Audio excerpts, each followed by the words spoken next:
Servania GR number 167648, January 28, 2008.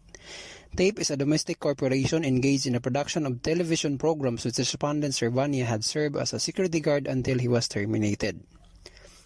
Aggrieved respondent filed a complaint for illegal dismissal and non-payment of benefits against TAPE, arguing that he was a regular employee having been engaged to perform an activity that is necessary and desirable to TAPE's business for 13 years. However, TAPE denied the existence of employee-employer relationship between Servania and interposed that the latter is an independent contractor. Issue whether an employee-employee relationship exists between TAPE and respondent. The court ruled that the position of TAPE is untenable. Respondent was first connected with a commercial security agency which assigned him to assist TAPE in its live productions when the security agency contract with RPA9 expired in 1995. Respondent was absorbed by TAPE, or in the latter's language, retained as talent. Clearly, respondent was hired by TAPE. Respondent presented his identification card to prove that he is indeed an employee of TAPE. It has been held that in a business establishment, an identification card is usually provided not just as a security measure, but to mainly identify the holder thereof as a bona fide employee of the firm who issues it.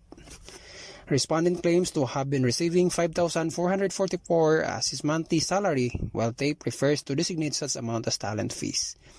Wages as defined in the labor code are remuneration or earnings, however designated, capable of being expressed in terms of money, whether fixed or a certain time, task, piece, or commission basis, or other method of calculating the same, which is payable by an employer to an employee under a written or unwritten contract of employment for work done or to be done, or for services rendered or to be rendered.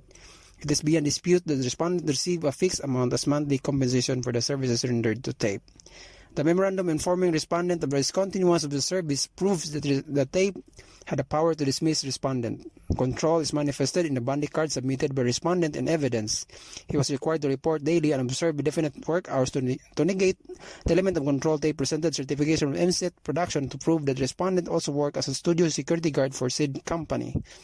Notably, the said certificate categorically stated that the respondent reported for work on Thursday from 1992 to 1995. It can be recalled that during said period, respondent was still working for RPA9 as admitted by TAPE. It absorbed respondent in late 1995. TAPE further denies exercising control over respondent and maintains that the latter is an independent contractor. Aside from possessing substantial capital or investment, a legitimate job contractor or subcontractor carries on a distinct independent business and undertakes to perform the job, work, or service on its own according to its own manner and method, and free from control and direction of the principal in all matters connected with the performance of the work except as to the results thereof. TAPE failed to establish that the respondent is an independent contractor.